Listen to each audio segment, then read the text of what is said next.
भाई की अमीर बहन। किशोर और पिद्दी दो भाई बहन थे। पिद्दी बहुत खर्चीले स्वभाव की थी। वो जितना कमाती अपने ऐशो आराम में पैसे उड़ा दिया करती। लेकिन किशोर समझदार था, घर को साथ लेकर चलना जानता था।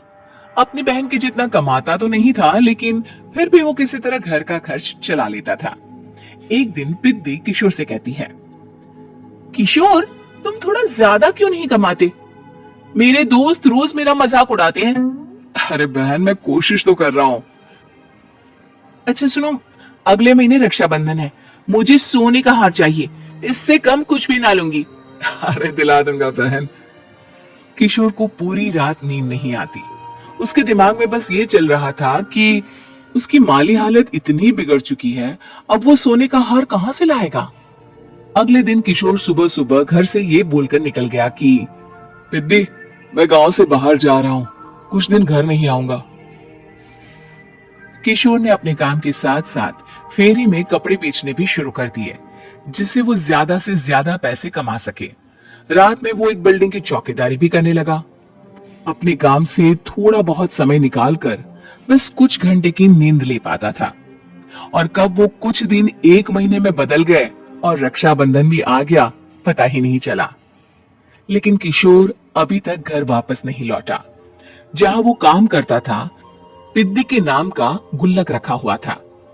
किशोर ने उस गुल्लक को फोड़ा और सारे पैसे इकट्ठा करके एक सोने का हार खरीद लिया। घर में पिद्दी किशोर का इंतजार कर रही थी। तभी किशोर आता है। कहाँ चले गए थे? 4 दिन का कहा था और 1 महीने से पता नहीं कहाँ गायब हो गए थे। मैंने बस एक हार मांगा था और तुमने तो घर ही छोड़ दिया। अरे मुझे थोड़ा काम मिल गया था। कुछ नहीं, सब समझती हूँ, बहाने थे तुम्हारे। अपनी बहन के लिए इतना भी नहीं कर सकते, कैसे भाई हो? चलो यहाँ बैठो, राखी बांधती हूँ। पिद्दी ने किशोर को राखी बांधी। वैसे ही किशोर ने अपनी बहन के हाथ में सोने का हार रख दिया। उसकी खुशी का कोई ठिकाना नहीं था। वो मिठाई खिलाए बिना ही नेकलेस लेकर चली गई और शीशे के सामने अपने गले में हार रखकर देखने लगी। किशोर ने लड्डू उठाया और खुद ही खा लिया। ऐसे कई साल गुजर गए। एक दिन पिद्दी की नौकरी छूट गई। अब वो पूरी तरह किशोर पर डिपेंड हो गई थी। आए दिन किशोर को अपने महंगे महंगे शौक गिनाकर उससे पैसे मांगा करती थी। किशोर, कुछ पैसे देना, मुझे पार्लर जाना है। किशोर बिना कुछ बोले उसे पैसे दे देता। ये क्या, 500? अरे इतने में तो मुझे पार्लर में एंट्री मिलेगी बस। अच्छा, देता हूं ना ज्यादा। कैसे भाई हो, अपनी बहन के लिए इतना भी नहीं कर सकते। किशोर ने जेब से 2000 का नोट निकाला और उसे दे दिया। किशोर गरीबी में रह लेता था, लेकिन अपनी बहन को कभी कोई कमी नहीं होने देता था। बेटा, पिद्दी तुम्हारी बहन है, उसे कभी किसी चीज की कमी मत होने देना और उसका ध्यान रखना, क्योंकि भाई का फर्ज होता है अपनी बहन का ध्यान रखना। किशोर ने मां की कही ये बात हमेशा के लिए याद कर ली थी। शायद मां की इसी बात की वजह से किशोर पिद्दी की हर जिद पूरी करता चला आ रहा था। किशोर, आज मैं अपने दोस्तों के साथ पार्टी करने जा रही हूँ, मुझे कुछ पैसे दो ना। किशोर पिद्दी को समझाता है, लेकिन पिद्दी नाराज होकर चली गई और अपने कमरे में सुबक सुबक कर रोने लगी। किशोर अपनी जेब से कुछ पैसे निकालता है और पिद्दी को दे देता है। किशोर खुद कभी अच्छे कपड़े नहीं पहनता, लेकिन पिद्दी को राजकुमारी की तरह रखता। पिद्दी के जाने के बाद किशोर अपने काम पर निकल गया। एक तरफ पिद्दी अपने दोस्तों के साथ मस्ती कर रही थी, तो वहीं दूसरी तरफ किशोर पैसे कमाने के लिए कड़ी मेहनत कर रहा था। कुछ और दिन ऐसे ही बीत गए। एक दिन पिद्दी एक लड़के को लेकर घर आई और उसे किशोर से मिलवाया।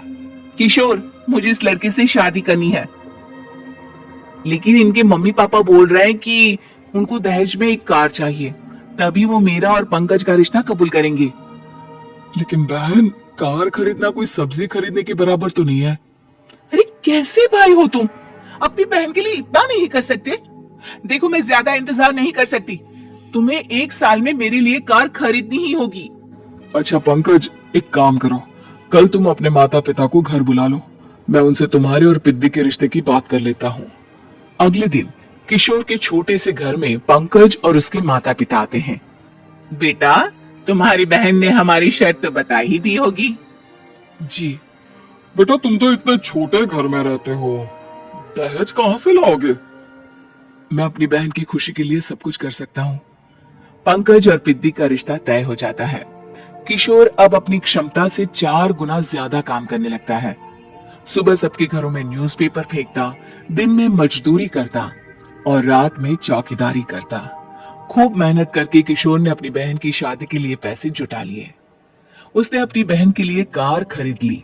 जब वो पिद्दी के ससुराल वालों से मिलने गया तो उन्होंने किशोर से और पैसों की मांग की। इस बार किशोर हार चुका था। पिद्दी, पिद्दी माफ करना, मैं तुम्हारी शादी उस लड़के से नहीं कर सकता। वो लालची लोग हैं, उन्हें सिर्फ पैसों से मतलब है। देखो किशोर, मैं पंकज से ही शादी करूंगी। क्योंकि पिद्दी ने तो किशोर की बात न मानने की जैसे कसम खा रखी थी। किशोर ने पंकज को घर बुलाया। पंकज, तुम अपने माता पिता को समझाते क्यों नहीं हो? भैया, वो हमारी शादी के लिए मान गए, मेरे लिए तो यही बहुत बड़ी बात है। हम एक काम कर सकते हैं, दहेज की रकम में से कुछ पैसे मैं आपको दे देता हूँ। अरे लेकिन समाज वाले क्या कहेंगे? अरे जब दुनिया को पता चलेगा तब ना। अच्छा, कुछ पैसे मैं अपने मालिक से कर्ज में ले लेता हूँ। कुछ पैसे पंकज देता है, कुछ वो कर्जा लेता है और अपनी उम्र भर की कमाई वो अपनी बहन की शादी में लगा देता है। आखिर में पंकज और पिद्दी की शादी हो जाती है। पिद्दी की विदाई के बाद किशोर बिल्कुल अकेला पड़ जाता है। अब उसका कमाने में भी मन नहीं लगता। उधारी वाले रोज घर में आकर बैठ जाते हैं। अरे किशोर, अब तो पिद्दी की शादी को 5 साल हो गए, अब तो हमारा पैसा लौटा दो। चाचा, पिद्दी के जाने के बाद किसी भी काम में मन नहीं लगता। अरे तो हमारा पैसा कैसे वापस मिलेगा? जी, कुछ करता हूं मैं। किशोर के ऊपर बहुत सा कर्जा चढ़ गया था, इसलिए उसने तय किया कि वो ये घर बेचकर सबके पैसे लौटा देगा। अगली सुबह शहर के किसी साहूकार को उसने अपना घर बेच दिया और सबके पैसे लौटा के वो गांव छोड़कर चला गया। पिद्दी ने शादी के बाद कभी अपने भाई का हाल तक नहीं पूछा। किशोर को फर्क नहीं पड़ता था, बस ससुराल में उसकी बहन खुश है ये जानकर उसे खुद की खुशी मिलती थी और ये सोचकर कि उसने माँ से किया हुआ वादा